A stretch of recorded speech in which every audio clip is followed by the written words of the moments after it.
Sri Guruji astro TV நேயர்களே, உங்களுக்காகவே பல்வேறு ஜோதிட தகவல்களை தொடர்ந்து சொல்லிக்கிட்டு வரேன். அப்போ நம்முடைய சேனல்ல பார்க்குற உங்களுக்கு இந்த ஜோதிடம்னா என்ன, இதற்குள் என்னவெல்லாம் புதைந்து கிடக்கிறது, எதையெல்லாம் நாம் தெரிந்து கொள்ள வேண்டும், எதையெல்லாம் நமக்கு சொல்லாமல் விட்டிருக்கிறார்கள், எதன் காரணமாக ஜோதிடங்கள் நமக்கு பலன்கள் அளிப்பதில்லை என்றெல்லாம் உங்களுக்கு கேள்வி இருக்கும். அந்த கேள்விக்கு விளக்கங்களை தான் சொல்லிட்டு இருக்கேன். இப்ப பாத்தீங்கன்னா எதை கவனிக்கணும்? அப்போ ஒரு ஜாதகத்தை எடுத்தோட என்ன பார்ப்பாங்கன்னா, ராசியை பார்த்துடுவாங்க, நட்சத்திரம் பார்ப்பாங்க, திசா புத்தியை பார்ப்பாங்க, லக்னத்தை பார்ப்பாங்க. லக்னத்தை வைத்து அந்த வீடுகளை கணக்கிட்டு இந்த பலன்கள் கிடைக்கும் இந்த ஜாதகருக்கு தீர்மானம் சொல்லிட முடியும். அதன் பிறகு பார்க்கின்ற போது எந்தெந்த கிரகங்கள் எந்த வீட்டில் சஞ்சரித்துக் கொண்டிருக்கிறார்கள், நட்பாகவா, பகையாகவா, ஆட்சியாகவா, உச்சமாகவா, நீச்சமாகவா, இதெல்லாம் பார்ப்பாங்க. அப்போ திசா புத்தி நடத்துகின்ற கிரகம் இந்த நிலையில் சஞ்சரிக்கிறது என்பதை பார்த்துதான் பலனை அறிய முடியும். இங்கே பலரும் ஒரு கோட்டை விடுகின்ற ஒரு விஷயம் உள்ளது. ஒரு ஜாதகத்துல பாத்தீங்கன்னா யாராக இருந்தாலும் சரி, ஒவ்வொரு லக்னத்திற்கும் பாதகாதிபதி என்பவர் ஒருவர் இருப்பார், மாரகாதி என்பவர் ஒருவர் இருப்பார். பாதகாதி உண்டு, மாரகாதிபதி உண்டு. அப்போ மேலோட்டமாக ஒரு பார்த்து விட்டு இந்த ஜாதகருக்கு இவர் யோகத்தை கொடுப்பார்னு சொல்லிட முடியாது. முதல்ல என்ன பார்க்கணும் தெரியுங்களா? ஒரு திசா புத்தி நடைபெறுகிறது, அந்த திசா புத்தி எப்படி பலன் கொடுக்க போகிறது என்பதை தெரிந்து கொள்ள வேண்டும் என்றால், அந்த திசை நடத்துபவர் இந்த ஜாதகருக்கு யார், யோகாதிபதியா அல்லது மாரகாதிபதியா அல்லது பாதகாதிபதியா? எப்பவுமே ரொம்ப வலியோடு இருப்பவர்கள் தான் ஜாதகத்தை எடுத்துட்டு வருவாங்க. நிச்சயமா ஏதோ ஒரு சங்கடம் அவங்களுக்கு இருந்தால் மட்டும்தான் ஜோதிடர் வர முடியும். அப்போ ஒரு திசையை மட்டும் தீர்மானித்து பலன்களை பார்க்கின்ற போது அந்த திசாநாதன் இந்த ஜாதகருக்கு யார் என்பதை முதல்ல கண்டுபிடிக்கணும். கண்டுபிடித்து விட்டாலே ஒரு பாதி விஷயங்களை புலப்பட்டு விடும். நான் தொடர்ந்து பேசிக்கிட்டு வரேன், 12 லக்னத்திற்கும் பேச போறேன், யாரு பாதகாதிபதி யார் மாரகாதிபதி. அப்போ முதல்ல மேஷராசி பேசிட்ட, இப்ப ரிஷபராசினருக்கு. ரிஷபராசினருக்கு பாதகாதிபதி யார் என்று பார்த்தால் 9ஆம் இடத்திற்குரிய அதிபதி சனி பகவான். நல்லா புரிஞ்சுக்கிறீங்க, இந்த 9ஆம் இடத்திற்குரிய அதிபதி சனி பகவான் ரிஷப லக்னத்திற்கு பாதகாதிபதி.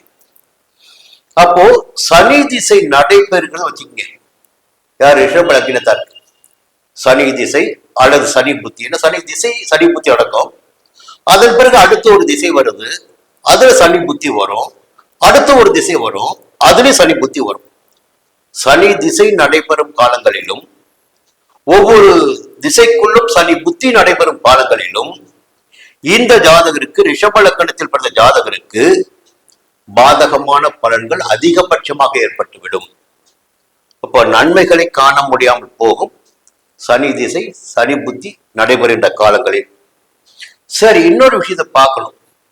பாதகாதிபதி லக்னத்திலோ திரிகோண ஸ்தானமான 5ஆம் இடத்திலோ 9ஆம் இடத்திலோ அமர்ந்திருந்தால், இப்போ பாதகாதிபதி சனி பகவானுங்க ரிஷப லக்னத்துக்கு. எல்லாருக்கும் ரிஷப லக்னத்தை பிறந்தவங்களுக்கு எல்லாரும் சனி 9 லக்னத்துக்கு போறாரு. வெவ்வேறு இடங்களில் சஞ்சரிப்பதற்கு வாய்ப்புகள் உண்டு, அதான் ஜாதகம். அப்போ ஜாதகத்தை பார்க்கின்ற போது ரிஷப லக்னத்தை சேர்ந்தவர்களுக்கு சனி பகவான் லக்னத்திற்குள்ளாகவோ 5ஆம் இடத்திலோ 9ஆம் இடத்திலோ சஞ்சரித்தாலும் அவர் பாதகத்தை அந்த ஜாதகருக்கு ஏற்படுத்துவார் என்பதையும் நாம் தெரிந்து கொள்ள வேண்டும். அதே போல ஆட்சி பலம் பெறுவது, உச்சம் பெறுவது, 1, 4, 7, 10 ஆகிய கேந்திர ஸ்தானங்கள் சஞ்சரிப்பது, கேந்திர பலம் புரியுங்களா, பெறுகின்ற போது அந்த பாதகாதிபதிக்கு என்ன ஆகுன்னா பலம் அதிகபட்சமாக மாறிவிடும், அதிக வலிமை பெற்று விடுவார் பாதகாதிபதி. இப்போ நல்லவர் வலிமை பெற்றா பரவாயில்ல, சமாளிச்சுக்க முடியும். நம்ம எதிர்த்து நிற்பவர், நமக்கு எதிராக போராடக்கூடியவர், அவர் பலசாலியாக இருந்து விட்டால் நம்முடைய நிலை என்ன ஆகுது புரியுங்களா? அப்போ கேந்திரத்தில் சஞ்சரிக்கின்ற போதும் பாதகத்தை அதிகமாக ஏற்படுத்துவார். லக்னாதிபதியை விட, நீங்க ரிஷப லக்னம் யாரும் பாத்தீங்கன்னா சுக்கிர லக்னாதிபதி, அவரை விட சனி பலம் பொருந்தியவராக இருந்து விட்டார். ஒரு துலாத்துல போய் உட்காராருங்க, உச்சம் பெற்று விடுவார். ஒரு பலம் பொருந்தவராக இருந்து விட்டார், அப்போ பாதகாதிபதியுடைய பலன் நமக்கு அதிகபட்சமான வழியினை கொடுக்கும்.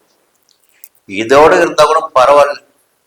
இந்த பாதகாதிபதி போய் எந்த வீட்டுல உட்கார்றாரோ, சனி பகவான் நமக்கு பாதகாதிபதி ரிஷப லக்னத்துக்கு, அவர் மேஷத்துல இருக்கலாம், ரிஷபத்துல இருக்கலாம், மிதுனத்துல இருக்கலாம், கடகத்துல இருக்கலாம், சிம்மத்துல இருக்கலாம், கண்ணில இருக்கலாம். இப்படி 12 ராசிக்குள்ள எங்க வேணாலும் இருக்கலாம்.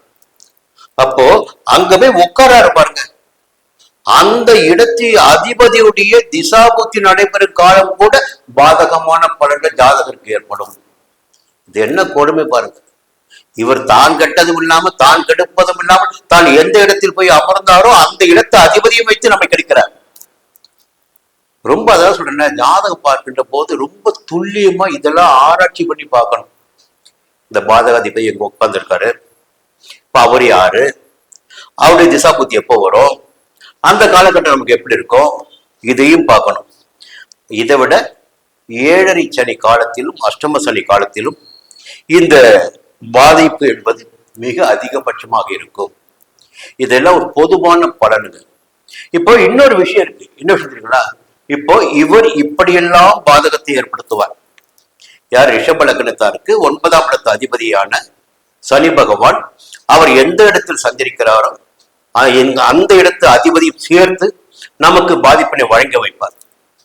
அவருடைய திசா புத்தி காலங்களிலும் அவருடைய புத்தி நடைபெறுகின்ற மற்ற திசை காலங்களிலும் நமக்கு பாதகத்தை ஏற்படுத்துவார் ஜாதகருக்கு.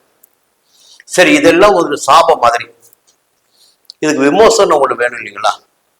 இந்த விமோசனம் என்னன்னு பாத்தீங்கன்னா, இந்த ஜாதகத்துல மறைவு ஸ்தானம்னு இருக்குங்க. 3ஆம் இடம், 6ஆம் இடம், 8ஆம் இடம், 12ஆம் இடம் என்று மறைவு ஸ்தானம். அந்த இடத்துல போயிட்டு இந்த பாதகாதிபதி மறைஞ்சிட்டான்னு வச்சுக்கோங்க, இந்த பாதக பலன்களை நமக்கு ஒன்றுமே செய்யாது. அவரால் நமக்கு பாதகத்தை ஏற்படுத்த முடியாது. புரியுங்களா?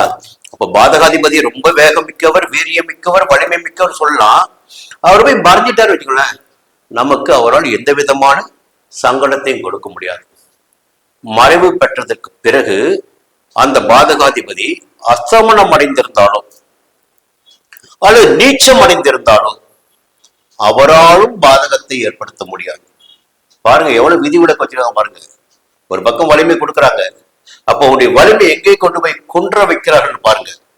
அடுத்து இந்த ராகுடைய சாரமோ கேதுவுடைய சாரமோ பெற்றாலும் அந்த பாதகாதிபதியால் நமக்கு பாதகத்தை ஏற்படுத்த முடியாது. முதல்ல சாரத்தை பார்க்கணும்.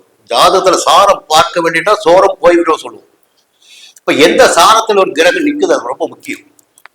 இப்ப ராகுடைய சாரத்திலோ கேதுவுடைய சாரத்திலோ இந்த பாதகாதிபதி நின்று இருந்தால் நமக்கு எந்த பிரச்சனையும் நமக்கு வராது, பாதகம் ஏற்படாது. லக்னாதிபதி வலிமை பெற்று விட்டாலும் பாதகாதிபதியால் பாதகத்தை ஏற்படுத்த முடியாது. அதே நேரத்தில் இதையெல்லாம் தெரிந்து கொள்கின்ற போது மாரகாதிபதி யார் என்பதையும் பார்க்கணும். ஒவ்வொரு ராசினருக்கும் மாரகாதிபதிகளும் உண்டு. அப்போ ரிஷப லக்னத்தில் பாத்தீங்கன்னா 3ற்கும் 8க்கும் உரிய குருவும் சந்திரனும் மாரகாதிபதிகள். இதை நீங்க புரிஞ்சுக்கணும். 3ஆம் இடத்திற்கு அதிபதியான குருவும் 8க்குரிய சந்திரனும் மாரகாதிபதிகள். இதையெல்லாம் வைத்து ஜாதகம் பார்த்தால்தான் பலன்களை துல்லியமாக கணிக்க முடியும். நீங்கள் தெரிந்து கொள்ள வேண்டும் என்பதற்காகவே இந்த அளவிற்கு புரிதலோடு பலன்களை வழங்கிக் கொண்டிருக்கிறேன். அடுத்த பதிவில் மீண்டும் சந்திக்கிறேன். நன்றி, வணக்கம்.